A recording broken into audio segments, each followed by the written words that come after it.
चलिए देखते हैं कि मुख्तलिफ एटम्स किस तरह आपस में मिलकर कोवेलेंट बॉन्ड्स बनाते हैं। सबसे पहले हम ये देखते हैं कि कार्बन और ऑक्सीजन किस तरह कोवेलेंट बॉन्ड बना सकते हैं। कार्बन का एटॉमिक नंबर 6 है, यानी इसके पास 6 इलेक्ट्रॉन्स हैं। अगर हम इसकी इलेक्ट्रॉनिक कॉन्फ़िगरेशन लिखें तो 2 इलेक्ट्रॉन्स पहले शेल में और बाकी 4 दूसरे शेल में होंगे। दूसरा शेल 8 इलेक्ट्रॉन्स तक रख सकता है और चूंकि यहाँ सिर्फ 4 हैं, इसलिए कार्बन को 4 मजीद इलेक्ट्रॉन्स की ज़रूरत है। इसका मतलब ये हुआ कि कार्बन 4 इलेक्ट्रॉन्स शेयर करेगा। अब बात करते हैं ऑक्सीजन की। इसकी कॉन्फ़िगरेशन होगी 2 इलेक्ट्रॉन्स पहले शेल में और बाकी 6 दूसरे शेल में।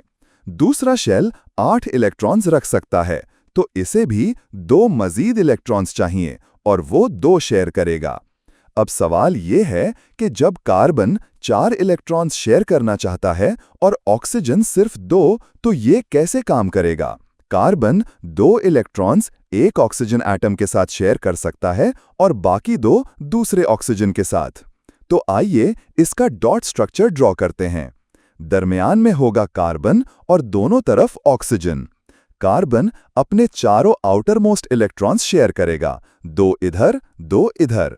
हर ऑक्सीजन अपने 2 इलेक्ट्रॉन्स शेयर करेगा और बाकी 4 इलेक्ट्रॉन्स हम उसी तरह दिखाएंगे जैसे हमने पहले वीडियो में किया था। अब देखें, हर एटम की आउटर शेल मुकम्मल हो चुकी है। ऑक्सीजन के पास 8 इलेक्ट्रॉन्स, कार्बन के पास भी 8। तो अब सब हैप्पी हैं, यानी आउटर शेल भर चुकी है। इस तरह कार्बन एक ऑक्सीजन के साथ डबल बॉन्ड बनाता है और दूसरे के साथ भी डबल बॉन्ड। यही वजह है कि कार्बन डाइऑक्साइड CO2 इस शक्ल में मौजूद होता है। अब एक और मिसाल देखते हैं, नाइट्रोजन और हाइड्रोजन का बॉन्ड कैसे बनता है। आप वीडियो को पॉज करें और खुद से इसका डॉट स्ट्रक्चर बनाने की कोशिश करें। चलिए अब हम करते हैं। नाइट्रोजन का एटॉमिक नंबर 7 है, यानी 2 इलेक्ट्रॉन्स पहले शेल में और 5 दूसरे में।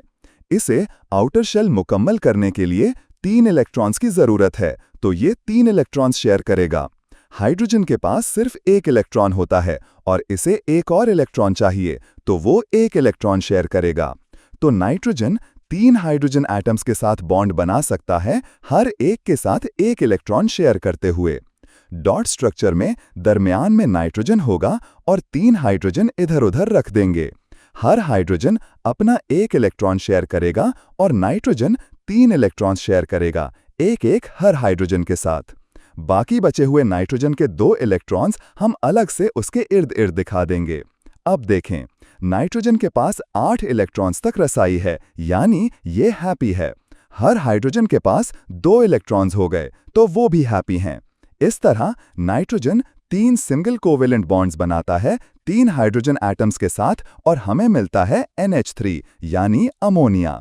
चलिए एक आखिरी मिसाल करते हैं, कार्बन और हाइड्रोजन का बॉन्ड। पहले वीडियो को पॉज करें और खुद ट्राई करें। कार्बन के पास 4 इलेक्ट्रॉन्स होते हैं आउटर शेल में और इसे 4 मजीद चाहिए, तो ये 4 शेयर करेगा।